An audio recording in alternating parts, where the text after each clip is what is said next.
Hello, everybody. It is Christine, and it is January 2025. I cannot believe we started a new year. And I am this month's Master Forger over at Counterfeit Kit Blog. And I'm not going to lie, I'm very intimidated. So I would appreciate any kind of love and grace that you give me, because I have probably boogered up a typo or a link or something. And anyways, I'm going to do my darndest because I love this blog, this challenge, this Facebook group, all the things. It's really fun. So what I did is I've already cheated. I've already cheated because I had to write all the blog posts and stuff, and I was like, I'm overwhelmed in a sense. Not really. That's a little too strong a word. But I wanted to do a good job. And so the kit I picked, well, technically it was my second choice because the first one I picked had already been used, and I was reminded of that. I'm like, oh shoot, that's true. So I picked the Hip Kit September 2024 collection. It was called Good Things Ahead. And again, you'll see this on the blog. I actually have this collection. Let me move this stuff out of the way because this is not part of it or whatever, but I have this collection. So I'm cheating completely because I haven't even broken into this, which is one of the reasons I picked it as well. And there's pictures on the blog, but you'll see this got this kind of bright palette. Technically, because it was September, there's some stuff that's kind of school related in a way, like there's some books, there's some letters, different things like that. But for me, I was thinking, well, it's January and it's a new year and all the things. I thought this would be great for a Good Things Ahead, looking forward to 2025, that kind of stuff. I mean, obviously with apples and stuff too. Now, that being said, obviously the back sides are always kind of a nice, a B side here. So what I want to kind of talk about, though, when you build your kit, I've talked about this before. I think I've done a handful of, one or two where I've actually built it on camera, and then I've done others where I've just revealed. Let me kind of walk you through how you can build a kit based off of an inspiration kit and basically going into your stash. Well, the first thing I typically look for is the color palette. So when I'm getting into my stash, I do have my papers sorted. The ones that are not in a collection, they're sorted by color, a Roy G. Biv. And so I will pick a piece, and I do try to not match the exact pattern, because obviously if you don't have the collection, you won't have the exact pattern. But I'll start with like looking at the papers, and I'll go, okay, first off, what's my color palette? And a lot of times I'll start with the most simple one, which to me is this plaid. If you have plaids, I do also group my stuff, not just by color, but I do have some, they're like plaid spots, things like that. So if I have a plaid, I'll run over and I'll look and see, okay, do I have a plaid that's similar, like orange based? It doesn't even have to be diagonal. I might get one that's up and down, but I'll try to find a plaid, or I'll look it over and flip it over, see if it has something similar. I have probably no apples. I could swear on it. I might, but I would probably focus on the plaid because I don't have a kid in school or anything. Most likely I would not use these apples unless we happen to go apple picking or something like that. But I'd probably start with the plaid because that's a nice base. And then I would pick another one and I would say, okay, what's my next one? Well, I probably even have stars, but I might also have a floral. So florals are, I would suggest, kind of easy. Most of us have some kind of floral, and there's a couple here. There's a light one and there's a dark one. So you could get into your stash and find you a dark floral and a light floral. Or you could flip it over and go, well, I have a yellow tone on tone. Maybe it's got circles. Maybe it doesn't. Maybe it's polka dots or whatever. I would do a polka dot too, or a star. And I would try to stay in this pale green color. So I would be looking for something like that. This is a mixed media piece. This is actually one I may even create my own. I might take a piece of white cardstock, and we do have a forgeries on the 4th, so you can always check that out. Misty tends to do those, but you can always check that out, and you could make a forgery of this piece of paper. Or if you want to do another little tone on tone with a tiny sweet floral, you could do that. I would probably stick with this.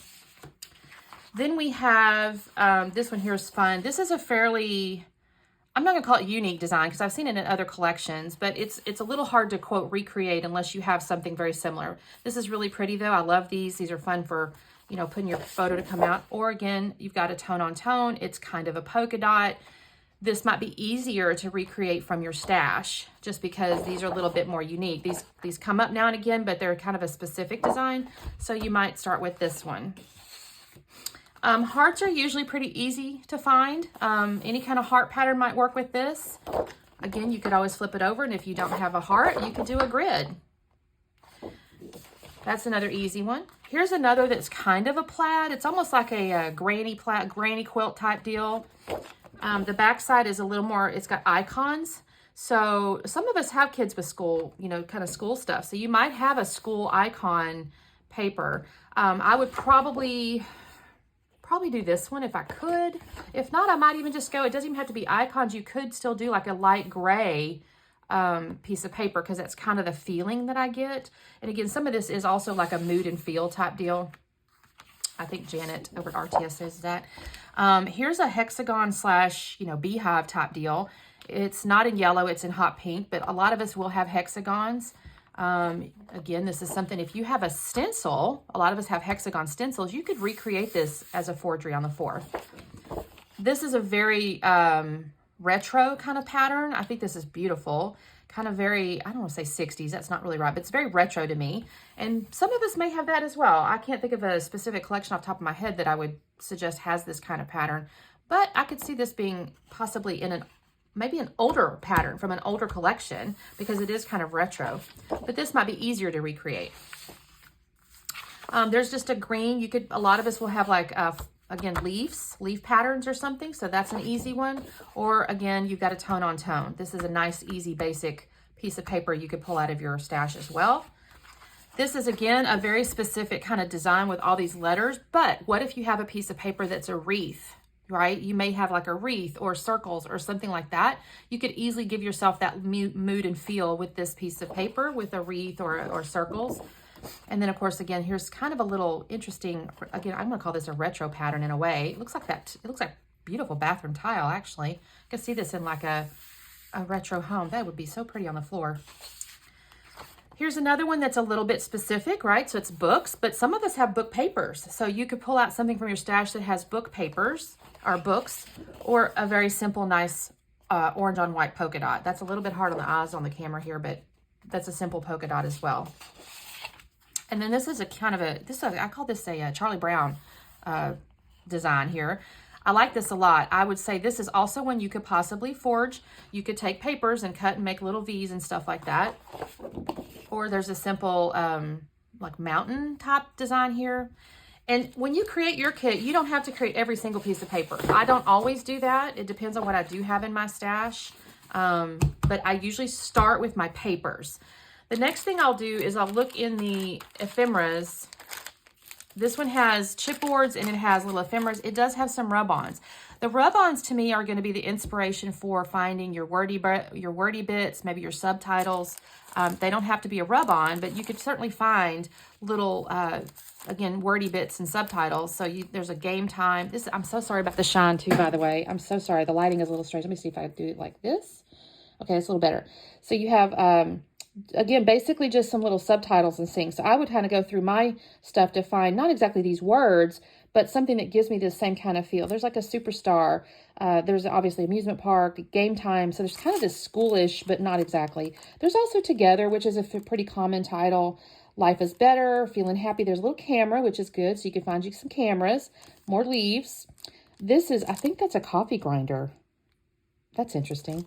There's some little music pieces. So again, you can kind of pick and feel. Then there's these little like not stars. What do you call these? Again, it's a little retro feeling to me, kind of like not Daisy, but the little thing. And then there's some little explosions here. So that's something I would probably go into my stash for.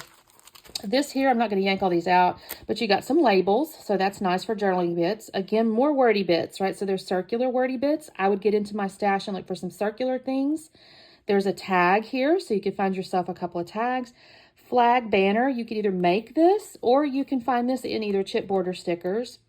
This might be a little tricky to find, like a carousel, but, there are some tickets, so you could find some tickets. And again, just finding some little wordy bits here. I like this documented, it's time to shine. Those are things. There's a little clock, so you could find a little clock in your stash. So those are really cute. And then here's our chipboard elements. Again, we kind of have some frames. So always, there's frames almost in, there's tons of frames everywhere. Or you can make your own, right? You could cut this and then cut out the middle, make yourself a frame. There's some tabbies. There are tons of little circular elements. There's tons of that on lots of chipboard pieces and stickers. So you could definitely pull some of those out. And again, for me, I would be looking for the shape and the color. And sometimes the specific icon. Because again, we've got, there's a pocket here. That's a little purse. You could kind of look for stuff like that. There's a floral. But basically these little circular elements in the frames and the tabbies for sure, and probably the tickets for me. That's what I would be looking in my stash for. Of course, there's enamel dots. Enamel dots, I don't know if you guys are like me, but I have an entire bucket of enamel dots. I would probably go through my enamel dots and pull out colors that go with this collection. And then this is the font that came with it. It's just kind of a blocky font in an orange. You could certainly find other colors, you know, that would go with your collection. A yellow could be really pretty. A hot pink is usually really easy to use. I would probably focus on a block font, but then I would also maybe, well, it's not part of this kit, but you could find things to go kind of with the block. A pretty script could be pretty with that. So that's the kit there. Now, what I have already done, I thought, you know what, I can't be such a cheater. I only use the kit I have. So I did go get into my stash just a little bit. I'm not going to add a ton because, frankly, I have the collection. It's always more than I can use. But I did go and get a couple little things. So the first thing I did do, I actually had December 2023 kit had a very similar color palette. So let me pull out a piece of paper that's kind of got the whole palette on it. I think the heart's kind of a good one. Where's it at? There it is. So the heart has a good set of the colors. And look, the florals kind of match. So this is what I'm saying. If you find the colors to go with, you can add to your kit. I think that's really pretty. These are technically little winter florals, but I like the colors together. And then I did have these little like pockets for journaling. I don't have any idea where I got these. I've had these forever, but it's this pretty like turquoisey color and then this little orangey color. And these will be great for like little journaling pieces. And then I did get into this chipboard piece, but not all of it goes. So that's the other thing I want to encourage you. When you're looking at your chipboards and your stickers and things, try not to be so far out. I know it's funny. Sometimes you say you can't see the forest for the trees. Well, sometimes you need to see the trees, right? And what I mean by that is if I looked at this whole thing, I might go, well, that doesn't really go because I've got some purple and stuff like that. But I pulled these three pieces off by themselves and look, those go. I have a yellow book that goes with the yellow. I have the little orange, You're Rad. And then there's like a little, is that fingernail polish, I think? I don't know what that is. I think it's fingernail polish. That's what I had in my head. So I thought about this one, but there's a little too much purple on it, and it doesn't have any purple in this collection. This one also I thought about, but there's too much purple. So I'm staying away from the purple. This might work, but the green is a little strangely dark, so I don't think that will work. So I'm going to set these aside. I don't think I'll use any of these other ones, but these right here go pretty well. So that is our inspiration kit this month, plus the few little add-ons that I did and my thoughts on how I might create a kit from this if I didn't happen to own the kit. So I'm so excited to see what everybody does. Please be sure to hop over to the Facebook group. I'll have those links below to join so you can add your projects and your kits and stuff. We do a, what is it called? Favorite follower, follower toward the end of the month, like a showcase. That's what it is. Follower showcase. I'm sorry, I'm trying to think of the words.